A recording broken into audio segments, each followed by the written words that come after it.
KTMന്റെ ഷോറൂമിൻ്റെ എത്തി. സാധാരണ രീതിയിൽ സ്പീഡിൽ നമ്മൾ പോയിട്ട് നിർത്തുമ്പോൾ ക്ലച്ച് പിടിക്കുമ്പോൾ ഓട്ടോമാറ്റിക്കലി ഓഫ് ആവുന്നുണ്ട്. ഇനി ഈ ഓഫ് ആവുന്നുണ്ട്, പിന്നെ ഇടയ്ക്കിടയ്ക്ക് ആ ഒരു മിസ്സിങ് ഇങ്ങനെ ബാക്കിൽ നിന്ന് വലിക്കുന്ന പോലെ ക്ലച്ചിൻ്റെ ഒരു ചെറിയ ഇതുണ്ട്, ടൈറ്റ് മാതിരി തോന്നുന്നു. ഫുഡ് പാക്കിനായാലും നല്ല വൈബ്രേഷൻ കൊടുക്കുന്നുണ്ട്. എഞ്ചിൻ ഓയിൽ ഫുള്ള് ഒഴിവാക്കി, അതേമാതിരി സ്റ്റെയിനർ ഉണ്ട് കിടക്കണേ. KTMന്റെ ക്ലച്ച് കേബിൾ നമ്മൾ യൂസ് ചെയ്യാൻ പറ്റില്ല, കാരണം ഇതാണ് നമ്മളെ റൈഡ് ബൈ വയർ എന്ന് പറഞ്ഞൊരു സെറ്റപ്പുള്ള. ഇത്ര റേറ്റ് കാര്യങ്ങളൊക്കെ അറിയണ്ടേ, അതാണ് ഞാനും വെയിറ്റ് ചെയ്തിരിക്കുന്നത് മച്ചന്മാരെ.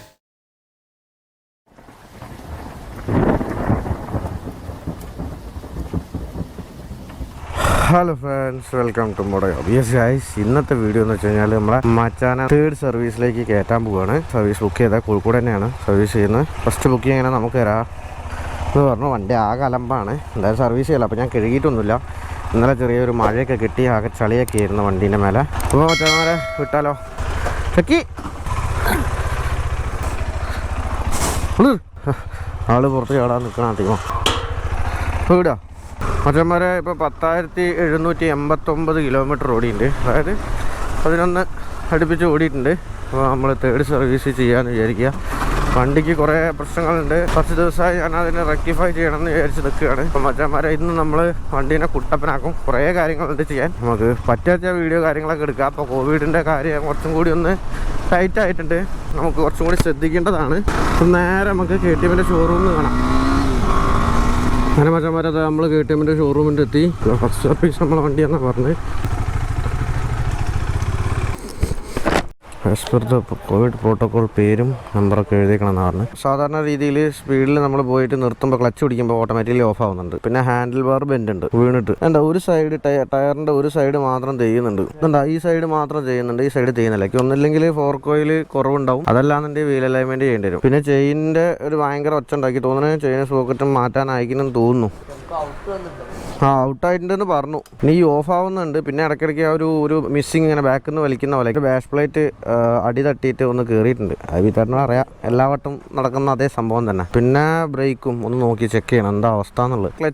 ക്ലച്ചിൻ്റെ ഒരു ചെറിയ ഇതുണ്ട്, ടൈറ്റ് മാതിരി തോന്നുന്നു. ഇതിന് ലേബർ കോസ്റ്റ് ഉണ്ടാവില്ല എന്നല്ലല്ലോ? എല്ലാത്തിനും നമ്മൾ ഈ സർവീസ് എടുക്കുന്നത്, അതായത് ചെക്കപ്പും പിന്നെ ഓയിൽ ചേഞ്ച് അങ്ങനത്തെ കാര്യത്തിനൊന്നും ഉണ്ടാവില്ല, സർവീസ് കോസ്റ്റ് ഉണ്ടാവില്ല എന്ന് മാത്രം.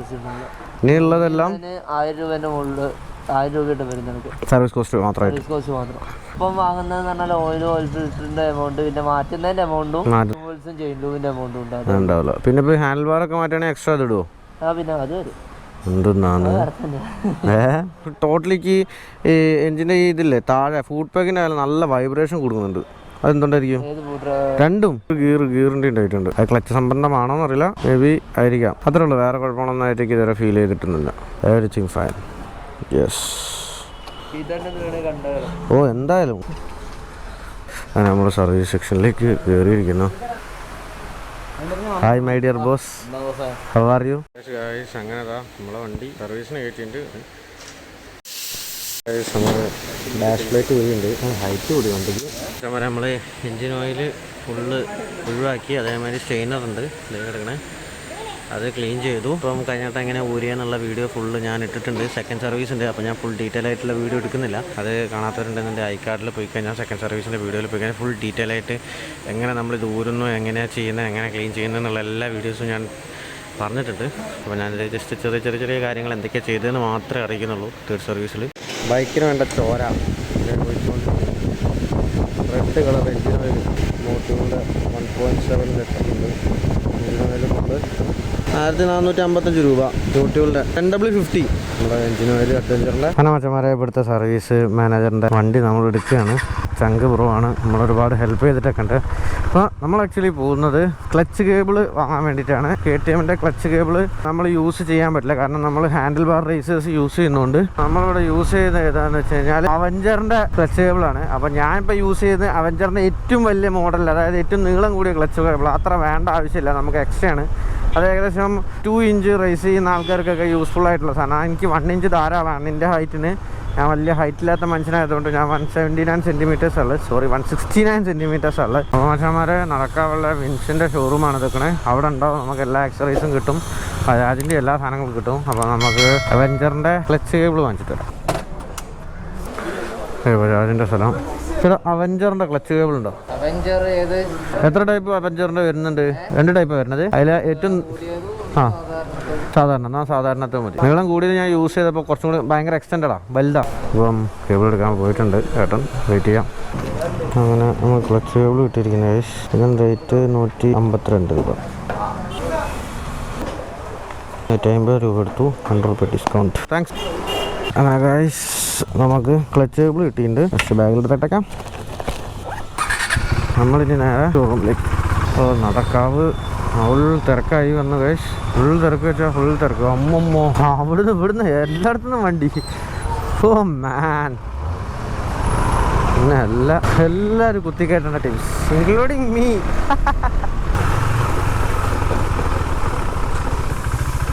നമ്മൾ വണ്ടി കിട്ടുകൊണ്ട് തന്നെ വെച്ചിട്ടുണ്ട് മച്ചന്മാരെ. ക്ലച്ച് കേബിളായിട്ട് നമ്മൾ സർവീസ് സെൻറ്ററിൽ എത്തിയിരിക്കുന്നു. ക്ലച്ച് കേബിൾ മാറ്റണം. നമ്മളെ വണ്ടീൻ്റെ ക്ലച്ച് കേബിൾ മാറ്റി. ക്ലച്ച് കേബിളില്ല. അപ്പോൾ വണ്ടിയിൽ എന്താ ചെറിയൊരു നീളം വ്യത്യാസമുള്ളൂ. ഈ ഒരു സാധനം പോയിന്റ് തുടങ്ങുന്നത് ഇവിടെ നിന്നാണ്. മറ്റതിൻ്റെ കേബിൾ സെറ്റാക്കി.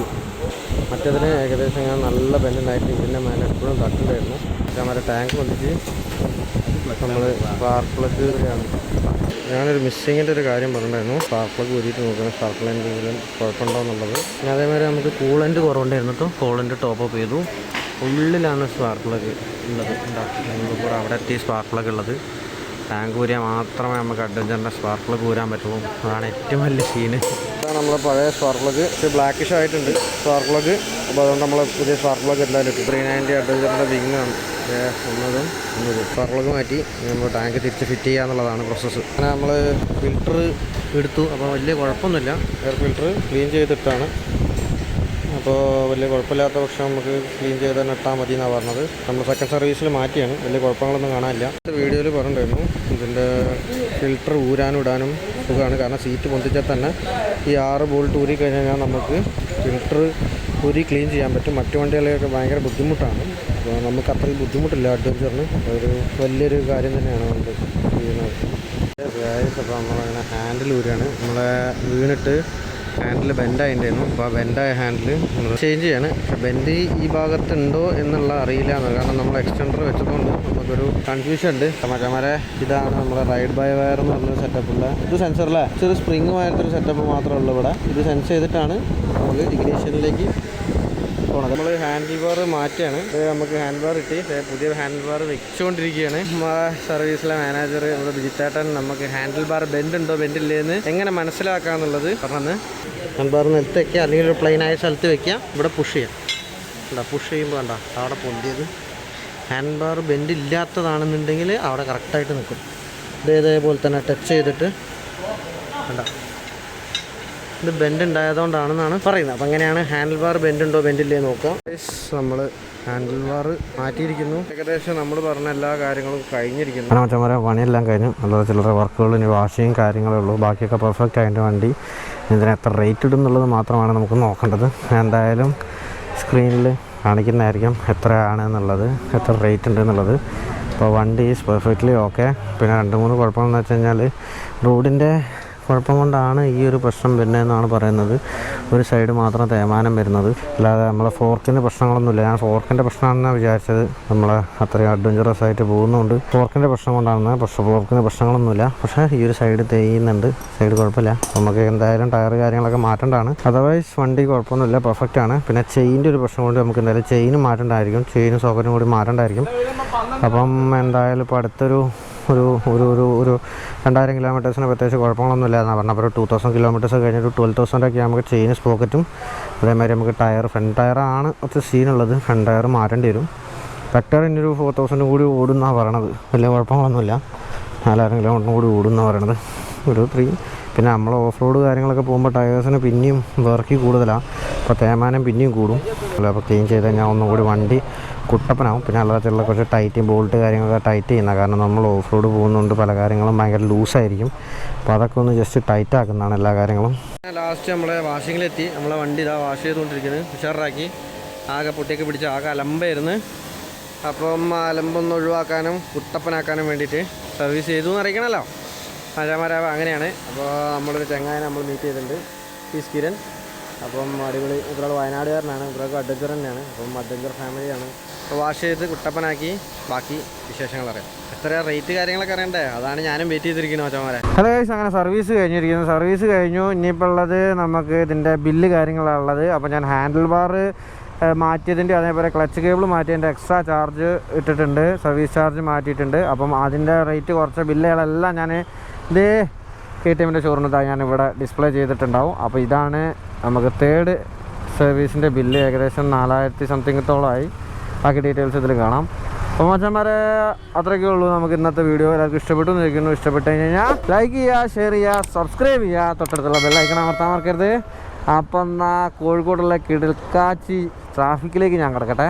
അപ്പോൾ അടുത്തൊരു വീഡിയോ കാണും വരെ ബൈ ബൈ.